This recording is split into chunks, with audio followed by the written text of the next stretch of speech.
I would like to introduce... I'm Calvin. I'm Dylan. I'm PJ. And I'm Derek. And this is Unmasked on Air, the show where your four favorite fanboys gather to discuss all things nerd. Tackling the amazing, the incredible, and the spectacular. Geeks, gamers, comic fans, lend us your ears. Thank you for spending your time here with us at Unmasked on Air.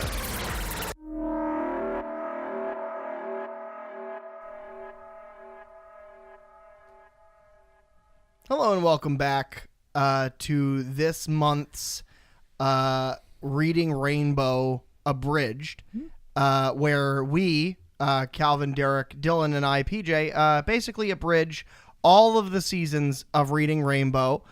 So, guys, as we remember in Season 1, Episode 6, which is the episode we're currently on, LeVar Burton reads a book, and a bunch of cartoon things happen. So now that that's out of the way... Weren't they supposed to reboot that show? Did that happen? I don't know if it did happen or not. It happened. It did not. But now that we're done with our Reading Rainbow Abridged, or RRA as it is, it's time to record another issue of Unmasked on Air. Oh, our less popular show. Much less popular, which is a damn shame. I just want to go on record here of saying I hate you for that. I hate me for everything. Okay. Now, as you guys know, something major happened in the world for specifically Marvel movie fans, but for Marvel fans, for comic fans, and for movie fans alike. And that was the release of something that's like 10 years in the making, which is... Peace between North and South Korea. Which Donald Trump did. Thank you, Trump, for that. Ultimately doing all of that by yourself. Infinity War. Avengers 3 Infinity War just released. And it was something. It was definitely a very big spectacle, and we'll get into all of that. But before we do, I feel like it's important for me to do something preliminary, and that is to say, this entire issue will spoil both the Infinity War movie and many other Marvel films that have come out to date. If you have not seen any of those Marvel films or Infinity War, you have made a mistake. Please see them and then come back to us. One last time, this is a spoiler alert. And with that daunting echo, I bring us into PJ's Icebreaker question, which relates to Infinity War, which I would hope you would expect. The Icebreaker question Orange. This time around. Good job. No, I'm answering your Icebreaker question. If Thanos could be a different color, what color would you want him to be? Orange. Okay, Dylan, what so about that's you? Calvin's pre-Icebreaker question, and that's so goddamn good, I'm going to answer it. Olive green. Nice. Dylan, what color would you make Thanos? If not purple. Different shade of purple. Like lavender? a mauve. Like darker. Okay. Wait, PJ, when you say olive green, do you mean like a Skrull? No, like olive, like military green. Okay. Yeah. Derek, what about you? What Would color? you want him to have like camo patches? I'm gonna change my answer. He's gonna be camo. Well, then you can't see him. He's twice as dangerous. It'd be played by John Cena. I was about to say who wins in a fight, Camo Thanos, Oh, that's so much fun to say. Camo Thanos, or John Cena, because neither can be seen. Camo Thanos. Da, da, da, da, da. Camo Thanos. Da, da, da, da. Derek, what color would you make Thanos if not purple? Like a paisley blue. Nice. I like that. This is pretty. My icebreaker question is one that comes directly from a sequence in the Infinity War, which is several scenes spliced into the film. In Thor Ragnarok, Hela destroys Mjolnir, and so Thor is sans hammer. So in Infinity War, to defeat Thanos, Rocket Raccoon, and Groot travel to a dead star that they have to, which acts as a forge for Asgardian weaponry to create Stormbreaker, which is the new thrown weapon that Thor uses. Super cool sequence. But the chemistry between Rocket Raccoon, Groot, and Thor was surprising. Specifically amazing. Rocket and Thor. Yeah. And Rabbit. and you don't. Well, and he's like, I'm pretty cool with that. Are you cool? And Rocket Raccoon's like, I'm cool. You cool? And he's like, super cool. And it's like, that's very well written. It's very funny. So my question is, if you were a nondescript hero, you are Hero A in the Infinity War, Okay. or just some kind of big event like that, using the characters that are in that movie. Like you're an agent of S.H.I.E.L.D.? Essentially, yeah. What two characters would you want to be on your bit of the adventure with? I would say that my answer is probably Thor and Captain America together. Okay. They're obviously favorites of most everybody's. Thor, after Ragnarok, they just write Thor so goddamn well. Yeah. And he just seems like so much fun to hang out with. Steve Rogers always seems fun to hang out with. So having them both together, I feel would be like a lot of fun. But we'd also get some cool shit done, you know? Yeah. So that's my answer. Dylan. I'm actually gonna have to go with the example you gave with Thor and Rocket. Yeah. They had that chemistry, and it would have been fun to just Like fit into that chemistry and like round robin it. Yeah, I know. That seems like a lot of fun. My first thought is something with Cappy, but I think I'm going to go a different direction. I would love to hang out with Black Panther and then the Winter Soldier White Wolf, Cool, yeah. because I think that would be an interesting dynamic. Like they seem like they get along just from the brief sequence in Infinity War where the two of them like interact. They seem like there's a mutual respect there. Yeah. Which would be cool. You know how Marvel does? I don't know if you do. The Marvel puts out these comic books that are prequel issues to like whatever their next big movie is. Yeah, like they did it for Civil War as well. I was gonna say I think Yeah. Civil War's the only one that I've read. Yeah, they do them for almost every, if not all, of the major movies that they've put out in the MCU. And there was a 2-issue arc to lead up to Infinity War, and you actually get it starts at the end of Civil War, and you see the transition after Cappy and Winter Soldier leave Iron Man in the bunker, and they come out, and Black Panther, who has gotten Baron Zemo and put him in the Quinjet, and is like, we're gonna take him back to the authorities, but I understand now, Bucky, that you weren't doing those things out of your own volition, like you were brainwashed, and I have somebody in Wakanda who I think can fix that for you. And so you get to see the evolution of that relationship. cool. And I think that would be cool to Hell hang yeah, out it with would them. be. Like, yeah. Hanging out with Black Panther in any capacity would be cool. I'm close to changing my answer. I'm not going to, but like think about anything you want, you just get it. true. My answer is Tony and Doc Strange, and it would have been that way even if it wasn't in the movie. Well, those because are those two are of your like favorites. probably two of my biggest. And you got a big ego, so you fit right in. No, I want to watch them because I know that I couldn't compete with that. I loved. There was this weird non-respect for one another, and then quickly they sort of were like, "Oh, okay, you are on my level. Right. All right, well then let's do what we're gonna do. What are we gonna do?" Like they had this really quick character shift, because when they were first introduced, it was just shitty. They were just shitty, and to each other, I mean. And then immediately, within like 10 minutes, they were like, it was that where they were about to land.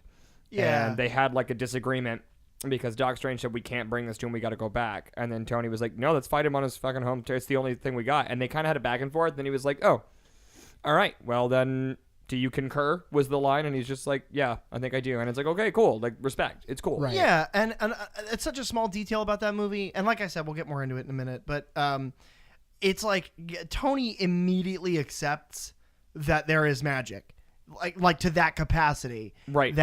And like he hangs out with Thor, and so it's not that big of a stretch. But like that is a sorcerer supreme. Oh, it was that when magic exists to that level. No, and it was when he said, what I just protect the I just protect the Earth. What do you do? And he's like, make sure that your universe doesn't fall apart. And then it was just like, oh, all right. Like unspoken, he just sort of nodded and was like, all right. Plus, those are two very brilliant powerhouses. Yeah, that would be a lot of fun. Yeah, I think it'd be just really neat to see what happened. Hell yeah. Maybe hang out with them. I'd especially like to hang out with them if they weren't stuck on fucking Titan. Like the idea of just those two, I think they did a good job of keeping everything very, keeping the brevity of the build up very quick and just launching right into the action. I think they did a great job. Like it was, I blinked and I was like, oh shit, we're like in the movie. There was no real like a prologue at all. It's just you're in it. But I think that I would have liked to have seen them interact a little bit more. And then I think my follow up is just a one character answer. Who would you least want to be, stuck with, Star-Lord. like paired with? Star-Lord. Okay. He annoys me. I get why they do it that way, but they do such a good job of writing a virtually unlikable, likable doofus that it's like, of all the people that I'd want to spend time with, I'd hate to get partnered with him. I don't think I'd learn anything. I think it'd just be like, coincidence. My answer is also from the Guardians. I would despise being stuck with Drax. Because at a certain point, I get it. The humor of that character comes from his unrelatability, and he's kind of just stupid.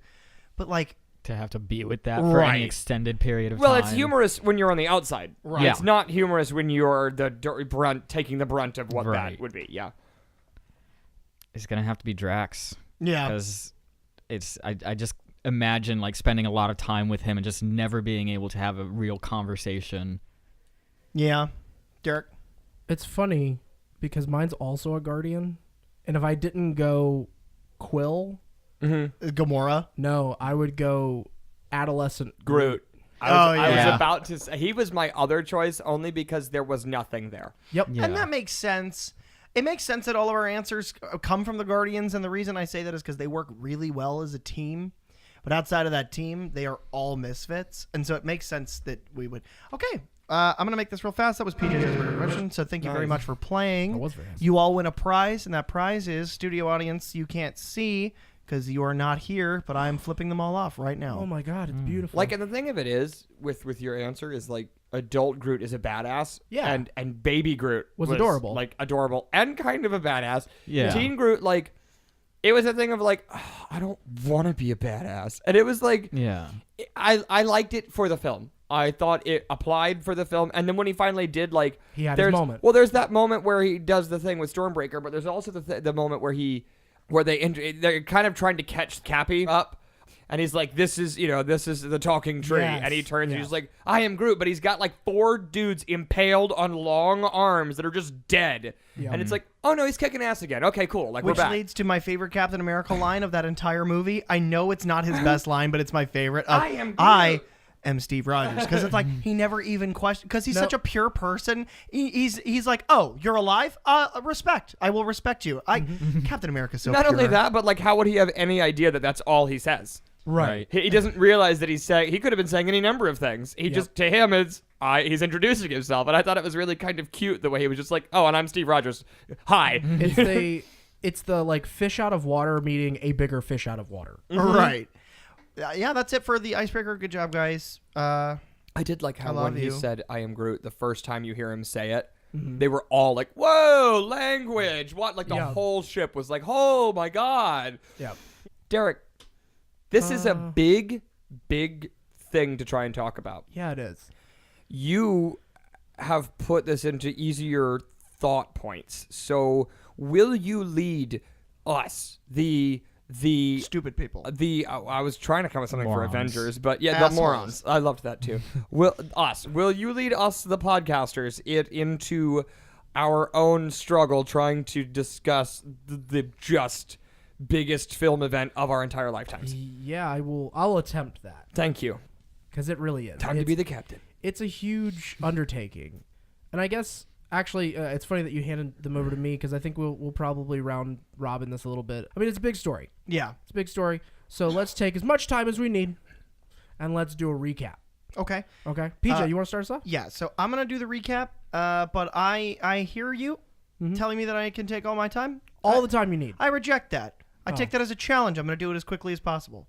Okay. Infinity War begins with Thanos absolutely fucking crushing Loki's neck and throwing in front of Thor, who has been chained up by Squidward, which is a joke that Tony Stark makes about the So Ebony Maw, funny. who is a character in the Black Cabal, which you don't need to know about just yet. So he kills Loki and throws him down. He takes the Tesseract from Loki, smashes it. There's an Infinity Stone inside. He already has one of them. It's the purple one, the one for power. Nobody knows how he got it, but that's not important. He sticks the blue one, which is space, into the gauntlet, and then they flow away.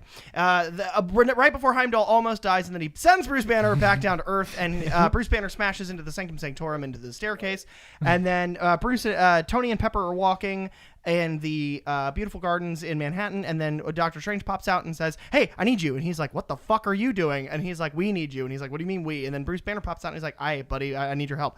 And then they leave the Sanctum Sanctorum and they look around and they're like, oh fuck, and there's a giant donut in the sky. Fast forward, they have a fight, Spider-Man shows up, and then they all go to get onto the donut because the Ebony Maw has captured Doctor Strange because he has the time stone. If you don't know that, watch Doctor Strange. So then they all get on this giant donut. Spider-Man comes up with a plan to save Doctor Strange because he references another old movie, which references a joke in Civil War about aliens. Tony blows a hole in the side of the ship, sucking Ebony Maw out. Spider-Man webs and catches Doctor Strange. The hole is closed by Tony Stark's nanotech magic.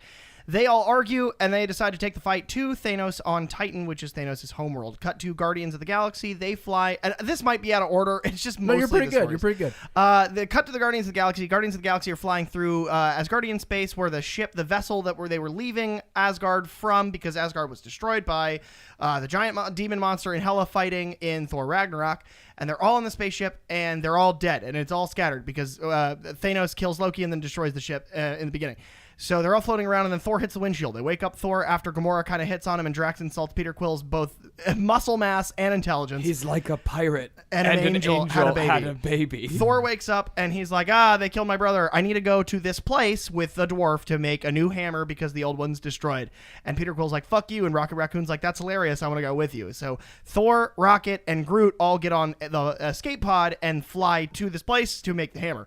Then it cuts back to Vision and Scarlet Witch. They are in a place in Edinburgh, Scotland, and they're love, and it's beautiful until the Black Cabal show back up. And now there's a girl called Proxima Midnight and another guy who is Corvus Glaive, I think, or Corvius, one of the two. But Yes, he's Corvus there. Glaive.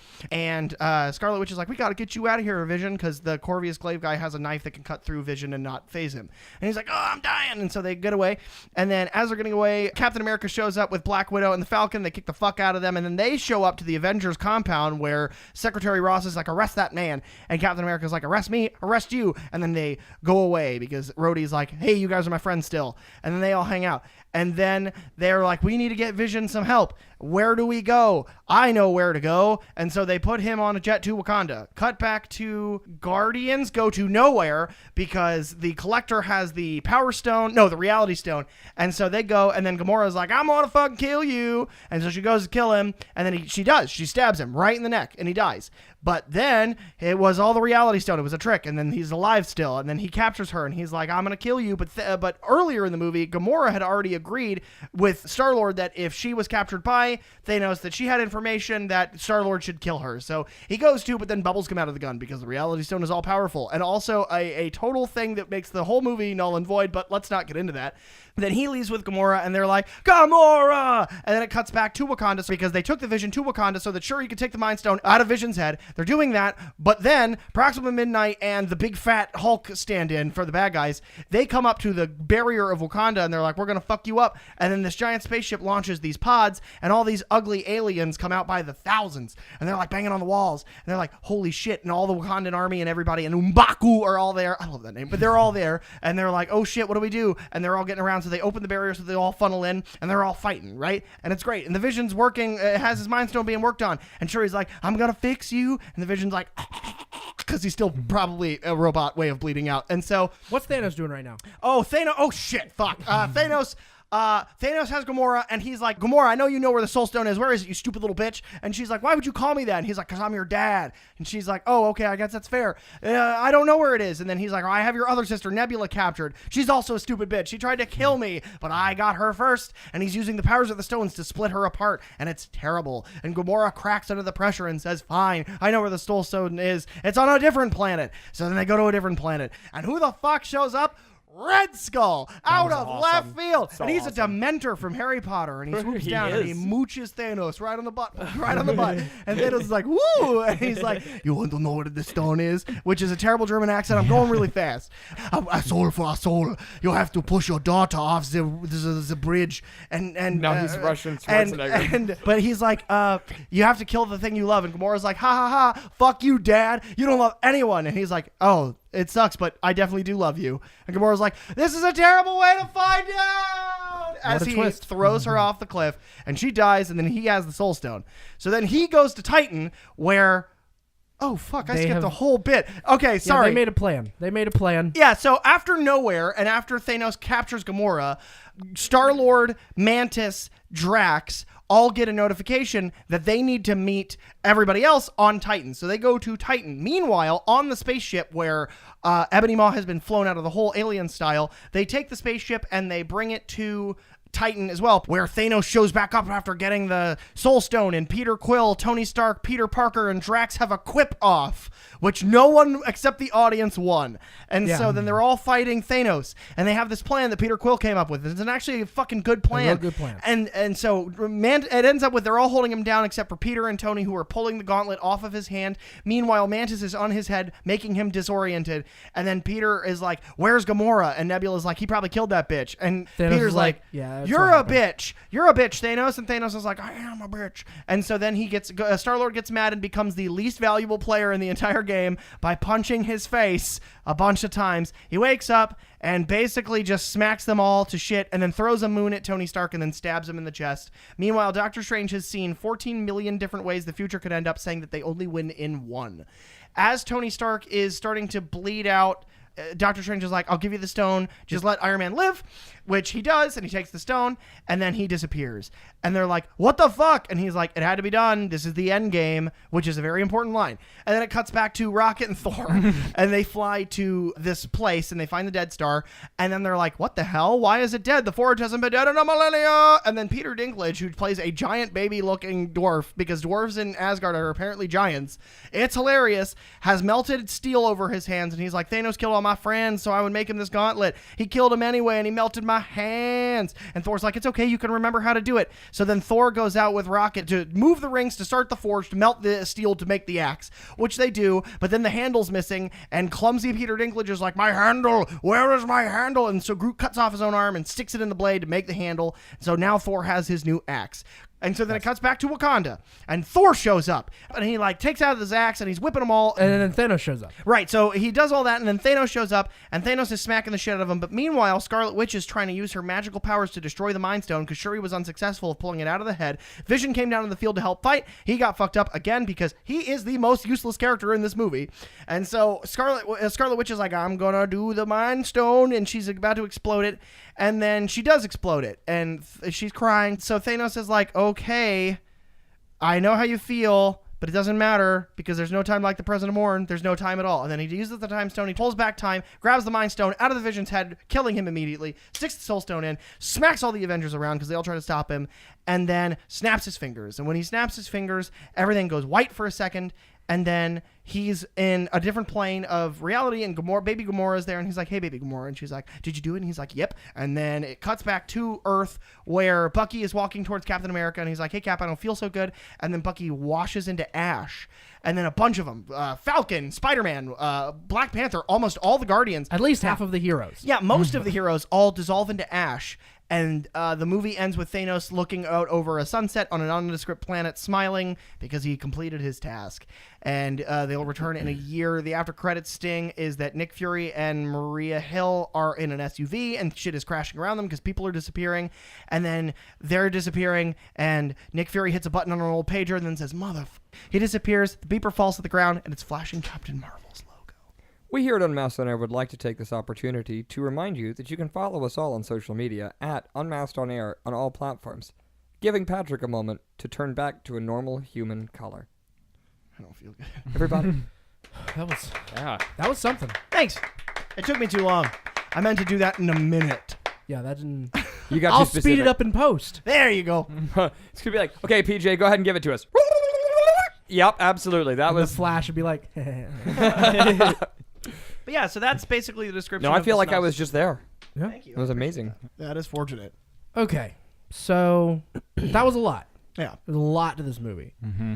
But the thing that I took away from it on a film point of view is that much like with the first Avengers film, where we had 5 movies prior to it building up to this thing, and then the Avengers happens, and before we got there, it was like, there's no way that they're going to be able to put all these big names and these big characters into one movie and make it all work together, and everybody has their own screen time, and everybody has their moments, and everybody does a cool thing, and it works coherently. And then Joss Whedon pulled it off, and it was amazing, and it was the Avengers.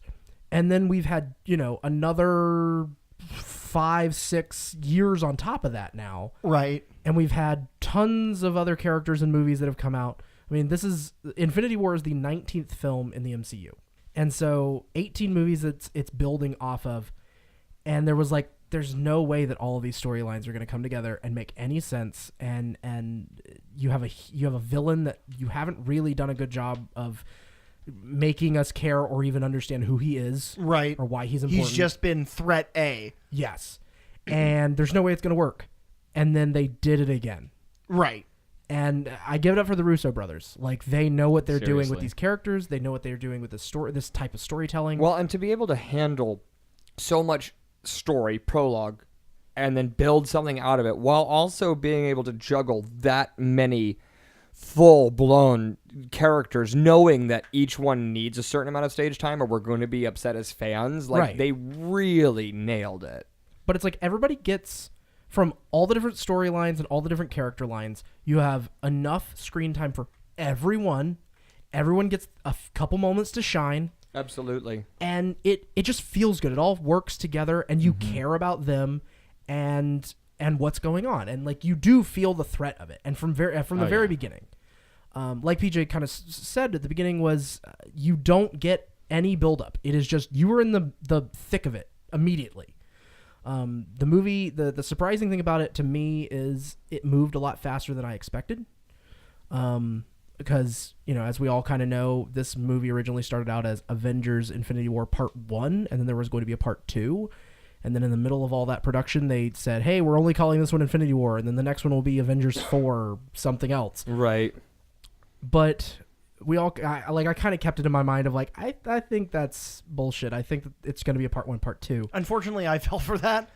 And No, I went into it knowing that this was going to have to be a two-parter because, and honestly, I kind of expected to end on a really bad note. Even before, Right. because I didn't see it opening night. So I had a bunch of people that were like, oh, we can't talk about it. But just know that, like, I feel emotional and, like, kind of fucked up. And it was like, Right. okay.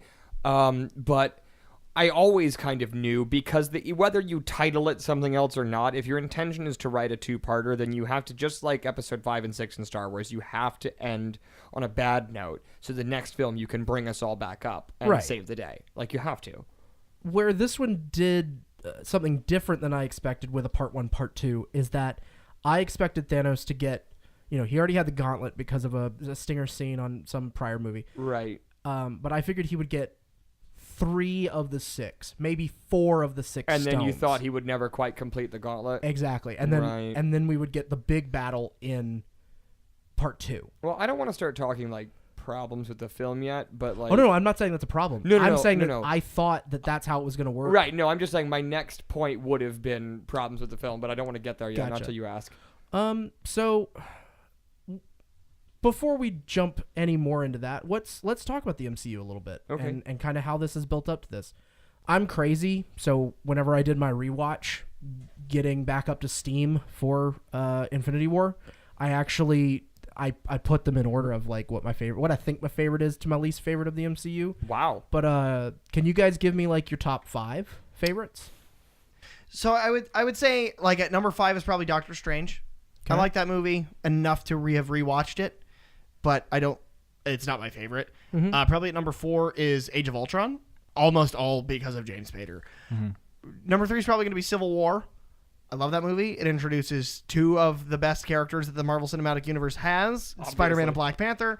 And then number 2 is Black Panther, and number 1 is Spider-Man Homecoming. Okay. If anybody says that Spider-Man Homecoming isn't their number 1 favorite Marvel Cinematic Universe film, they are lying. They are bastard men. So I'm Well, going to go... get ready. Yeah, I'm going to go the other way. I'm going to go 1 to 5. Okay. I think my number 1 is Iron Man. Like, the first Yeah, Iron Iron Man. Man 1. The welcoming to this whole thing they really did. I know they count the Number Hulk, 2, but, like... Iron Man 3. Number 3, Iron Man 2. No. Number 4. No, but Iron Man came out Iron- before the Hulk. The Oh, Incredible yeah, Hulk. so I guess it was, like, It the was- first one. Yeah, it was a difference of about 6 months, I think. Yeah, but- so that one, that's still to this day my favorite MCU movie. Number 2, I'm going to give to, that's hard. I'm going to say 2 is probably Age of Ultron. Okay. I fucking love that movie. 3, I'm going to say Doctor Strange.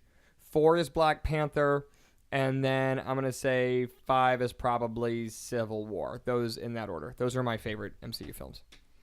Okay. I mean, I like everyone I've Yeah. seen, but, like, those are my five. That's just it. Is like you, other than on my list, I literally only have like 2 that I don't particularly like. Right. I have 1 that I'm okay with, and the rest of them I Well, am pretty fucking happy. I with. might be the only one in this room. I don't know about you, Dylan, but there are still a few that I have not seen. Right. I've seen all of them. Yeah, fortunately, I didn't feel like I missed out on anything in Infinity War, which is That's kind of good. nice, too, because one of my friends asked me, do I need to see every film? And I was like, not really. Like, I still haven't seen Ragnarok, so that part PJ kind of had to catch me up and was like, this is what happened. Here's, you missed this, this, and this. But, like, realistically, the only important parts are what's happened to Asgard, why Thor's missing his eye, and that's basically it. And I was like, and who's on the ship? Because I watched the Infinity War first time around. I hadn't seen Ragnarok, and then I saw Ragnarok and went to go see Infinity War again, and it really changes the gravity of the opening scene. I'd agree with that. Yeah. Because the last of the Asgardians were on that ship. Yep. Well, that's why Thor's all pissed off and, like, fucked up throughout the film. Anyway, those are my top 5. I'm going to say number 5 for me is Guardians 1. Okay. 4 would be Doctor Strange. 3 is Civil War. 2 is Ragnarok, and 1 is Black Panther. Okay. So you got some similarities between the three of you guys for a couple of them. Like Civil War seems to be really high up for everybody. Black Panther. I'm going to do a quick rundown of mine. I'm not going to give really reasons. It's just more of I'm going to give the list. So I'm going to start at 18. And I'm not putting Infinity War in this because I don't know where to put it yet. 18 is Thor: The Dark World, then Iron Man 2, then Thor, The Incredible Hulk, Age of Ultron, Ant-Man, Iron Man 3, Doctor Strange. Thor Ragnarok is number 10, so that's about the halfway point. You have Iron Man, The Avengers, Captain America: The First Avenger, Guardians of the Galaxy is number 6, Black Panther 5, Civil War is 4, Spider-Man: Homecoming is 3, Guardians Volume 2 is 2, and Captain America: The Winter Soldier is number 1 for me. Wow. Nice. I really like the Winter Soldier. Winter Soldier's great. I like Spider-Man, okay? I like seeing him. I like hearing about him. I like reading books that he's in. I'm not going to lie. I thought Iron Man 3 would have been a little lower. I like Iron Man 3. I'm one that I will say I like Iron Man 3. I've liked it from the first I think time you I might saw be it. the only one here. Right. You're not the only one on Earth. A lot of people like that movie. Yeah. I hate that movie. I like 2 more than I like 3. Ooh, I and hate Iron Man 2. 2 is a trash movie. Yeah. And I like it way more than I like 3. It's not as damaging to Iron Man as a character for me. Like, it just, Tony isn't, 3 is not a Tony movie. 3 is oh, hey, by the way, the Avengers happened. Remember the Avengers? Ooh. Also, this villain's fake. And also, this new villain you don't care about. They don't set a reason to care about the villain at all. Oh, he sets himself on fire. And he's a drug dealer, kind of. Okay. I was really pissed that they introduced the Mandarin and he was a joke. Okay. Yeah. We're talking about one movie this Right. episode. Right. So, with that being said, in Infinity War, to get back on topic, Yes. and PJ, if I didn't already know the answer to this one, who was your favorite character in Infinity War? And what moment stuck out as the thing that made them your favorite? Mantis. No, Get it's the fuck Spider-Man. out of Spider-Man's my favorite character in anything. My favorite character in Batman Arkham Knight was Spider-Man. Fight me in real life. I think you played a different game. Oh, I didn't. I modded it heavily. It doesn't run anymore. My favorite Spider-Man moment in Infinity War, Tony and Doctor Strange have just discussed their plan to confront Thanos on Titan, and they've agreed that that's a good, the best thing to do. And then Tony takes a deep breath in, and he's like, okay, we're fucking doing this. And then he walks up to Peter, and he uses the flat of the back of his hand to pretend it's a sword and knights him. And he's like, all right, kid, you're an Avenger now. And then walks off. And Spider-Man goes through 3 emotions. I think Tom Holland is brilliant. I really do. I do think too. he's a genius when it comes to playing that character. He does 3 emotions immediately. Explosive happiness, trepidation, and then understanding. Because at first he's like, and he smiles really wide. And then he's like, he kind of stops for a minute and looks around. And then he pulls his smile into just like, into serious and nods his head yes. And he's like, okay, it's a great responsibility. And I have that because of how great my power is. I don't know if you know this, but with great power comes great responsibility. And so I also really liked how he got Ned's attention by slapping him in the face. That was so. Yeah. Ned. Ned And is how great. Ned did not hesitate. Well, He it's because- already knew what he was going to do. Well, no, I see, and some people read See, I that don't scene see like it- I that. see it differently. I saw it with he wasn't was saying paying get his attention, but Ned just saw a giant spaceship and started to freak the fuck out. Right. We're all gonna die. The way I saw it is that he just got super excited to Help. see Peter become Spider-Man again. To be the guy in the chair. You know that fucks me up though. Is leaving that theater. The first person I thought about is like, oh shit. I wonder if Pepper's still alive or if she's Yeah. gone. And then I thought about Aunt May. Mm-hmm. And her being gone isn't nearly as sad as the idea that she is still here, knowing that Peter ran out after this because he's just a giant jackwagon, and then Tony having to come back to tell her he's dead. Like, that's traumatic. But yeah, Spider-Man's the best character for everyone. So we can move on to the next question, Derek. I No, I you don't do not agree have a with different that. answer. I'm gonna say Thor. Oh, well, that's because he's the MVP. Well, yeah. What was your favorite moment for Thor? Oh, when he fucking enters the battlefield at Wakanda. He comes down in the Bifrost and he just throws the Stormbreaker, and these arcs of electricity are cooking people that are just near it. Oh god, it was so badass. It was really great. Okay, I've seen it twice now. Right. And one of the times was with Dylan and PJ in the theater with me. But both times, that moment has gotten applause from the audience. It was so badass. Did that happen in your whenever you watched it, Cal? Yeah, well, there was some. We had a weird experience. Okay. Literally, to my right was PJ immediately, and then next to him was like a grown woman, like our age, and her boyfriend. And the entire time, the full film, she would loudly just shit talk the movie. Oh my god, I can't believe that's what they're doing with the Vision. What a waste of his powers. Holy shit. Okay, well, yeah, we get it. She's the smartest. And just had a problem with everything, but like to that volume. So You struck her. that would no, but Patrick twice had even said like, "Can you not, please?" And then it was just At the end of the movie, I was so angry because she would at full volume, just like, really, that's what you're gonna do. And at the end of the movie, I got up and I was like, "Thank you for ruining this experience. I should make you give me $20 fucking dollars. Yeah. You fucking suck, and I hope you fucking crash your car." And then I walked out, like, and Calvin was standing right there, like, "Yeah, fuck you. I don't." It's one thing if it's a teenager or something. This was an adult woman who was just loudly discussing this. If you go to the movies and speak at full volume, I will find you and Liam Neeson style kill you in France. So, but we did have quite a few people that were really excited. So Yeah. we were getting a lot of like, woo, you know, like interdispersed. So like when he showed up, it wasn't full blown applause, but there was certainly excitement and energy going through the theater when he did that. We also saw like a 7:10 showing on a Tuesday and like At a theater in the mall. Right, it probably wasn't the same Right. sort of like excitement, but Yeah, but no. I mean, still, that's like still kind of opening weekend. Yeah, Like, yeah, I agree. just outside of it. Good moment. The first viewing, we had two moments that I can remember that had like audible applause, and that was Thor showing up with Stormbreaker. Thank you, and when Cappy shows up for the first time. Yes. Cappy didn't get the applause the second viewing that I saw. That was an IMAX 3D, but That's how Thor we saw still it. The got other applause that we got was when Tony hits the chest icon in the very beginning in the street in New York, Yeah. and the suit builds itself. I Calvin damn near shit himself. again, I've not seen a thing. I didn't even watch the second trailer. I didn't watch it. that. Yeah, I saw the first one, and it kind of was like, I didn't mean to, because Right. I've said on the show 1,000 times, I don't like to watch trailers and spoilers. You and I Derek, just both of you yeah. don't do that. I had no idea that it went to the nanotech.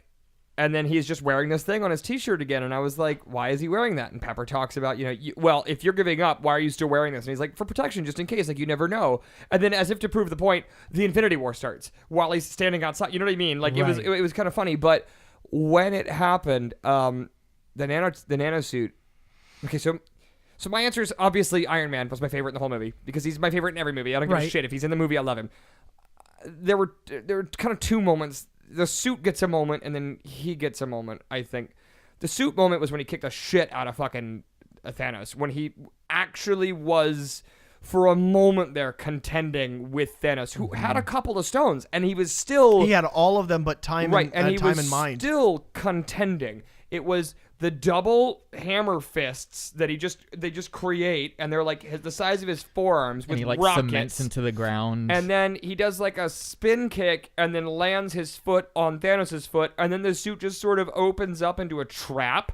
Like, it was just really... Also, I loved when Thanos pulled the helmet off like it always happens. Yeah. And then immediately just grew... It, like, grew another one. And what was really cool about it was the suit was doing a good job keeping up with the damage until Thanos, like, ripped half of the suit off. And then it was just really trying. I think my favorite... It's hard because the reason I love Tony is because of all of his quips, and he had so many, like when he calls what's his face Squidward and shit like that. It was, that made me laugh right out loud. Right out loud. Oh yeah. My favorite Tony quip in the entire movie is when Ebony Maw is in the middle of a sentence and Tony cuts him off and just goes, "Excuse me, Earth is closed today." Just like, you're so goddamn funny. I think a really haunting moment that isn't my favorite, like, funny moment was when Pepper's yelling at him. Oh yeah. On the space, tell me you're not on that ship, Tony. Tell me. And she starts to cut out, and then Friday goes, "We're losing her, sir. I'm going too." And then you just, and it's gone, and you realize he now has the suit that he is in, and that's all. No more Friday analyzing things. No more thinking ahead. No more guided assistance. Nothing. It's him. Yep. And like the look on his face when he's losing Pepper isn't the normal jovial. What? Sorry, I can't hear you. Haha, I'm going to go save the day. I'll be back for dinner. You know, I think he knows how big this is, because he's had a moment that Bruce, we have to assume Bruce has told him. And he just, he doesn't get it when he's like, I don't want to call Steve. We're not on good terms. And then Bruce is like, no. If you don't, the universe is gone. And he's like, well, shit. Okay. So I think that moment, that the face he makes when he's like, here we go. Yeah. Really intense, but it's also cool to see with all, because he's had 3 films, plus he's been in all the Avengers, plus he's had Spider-Man, so we've really seen Tony mature, I think. Yeah, I think it's 7 performances that we've seen him and as so Tony Stark. To me, when he started, he was kind of the jackass, but now he knows his responsibility to the world, and it was that moment of like, I promised her I wouldn't do this, and this could cost me everything, but somebody's got to stop this guy. Here I am. Derek, how many did you say? 7. Yeah, because Iron Man 1, 2, 3, Avengers 1 and 2, Civil War, and now Infinity War. No, and he was in Spider-Man. And Spider-Man, that's 8. Oh shit! So yeah. this makes 8. Yeah, that's awesome. He and Chris Evans are tied for the same amount of performances for their characters, respectively. That's awesome. I had no idea. I guess it's my turn. Yeah. My favorite. I'm gonna go ahead and say Captain America. Fuck yeah. He is probably my favorite Avenger. The version that we get through these films with Chris Evans playing him, I absolutely love. He's a character that I can, like, I stand for the things that he stands for, kind of thing. Yeah. And the cool moments that I really love for him in this, the big war between the Wakandans and the alien dogs that are, God, they're scary. that are fighting in Wakanda, is whenever they finally open up and they start pouring through and they charge the shield fence, and everybody's running. I mean, we're talking, hundreds of people, and in the middle of it, you just see Cappy and Black Panther sprinting, and they're like half a mile in front of everybody and they else. just pull out in front of everybody and leave them all in the dust, and then they leap over like a river. Yeah, and it's this similar thing in Civil War whenever there's that whole chase scene, and it's like Winter Soldier, Black Panther, Captain America are running after each other on the street, and they're running with cars, full traffic on these streets, and they are outrunning the cars. And it's because, like, Black Panther with a heart-shaped herb has basically a super soldier serum.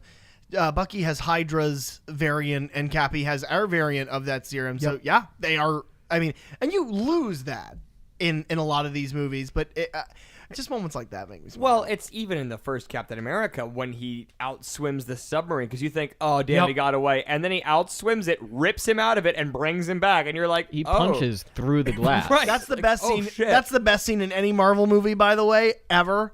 And I the reason I say that is because I'm terrified of being underwater and like drowning underwater, and I'm terrified of swimming into darkness. And he was like, fuck that. fuck you, fuck the submarine, you're going to jail. This is like, I love you. But that scene of them sprinting, and then the fact that once Thanos makes it to Earth and he has just wiped out the Hulk, he takes out, Falcon, he takes out War Machine, he takes out every other like superpower, if you will, every other Avenger that's there, and Cappy is the last one, and he's technically just a man, and he still stands against a god. Well, and But what he was could go really all cool day. was he did get a couple of hits in. None of the other ones did. He Yeah. managed to slide under, get him in the leg, pop back up, hit him in the face, and then it was like, no, you're done. But it's because he has 5 of the 6 Infinity Stones at that point. It's like, okay, yeah, you win. It's impressive. My runner-up, I don't know if we're all going to do runner-ups. My runner-up is War Machine because his carpet bomb. Oh, Like- that Oh was my so god. sweet. Like, just for pure epic moments' sake, yeah, that's hard. Oh, Because that one was really epic. What? I don't know. There's like a lump under my carpet. Really? No, it is. Hold on 1 second. Let me. Like, normally I wouldn't... I don't want to rip this carpet. Do you need no, my just, knife? just use a box cutter. Just cut it open real quick. What is this glowing rock? I don't- It's like purple. Let me see I it. think? Let me Yeah, see this. here. I don't know. That's weird. Is it like amethyst? No, it's like singing or something. Like it's like it's communicating. Well, to here, like let me quartz or see it something? back. no, let me just. I'm just gonna look at it. Okay, yeah, Okay, man. sure. I That's just- weird. All right. That is weird.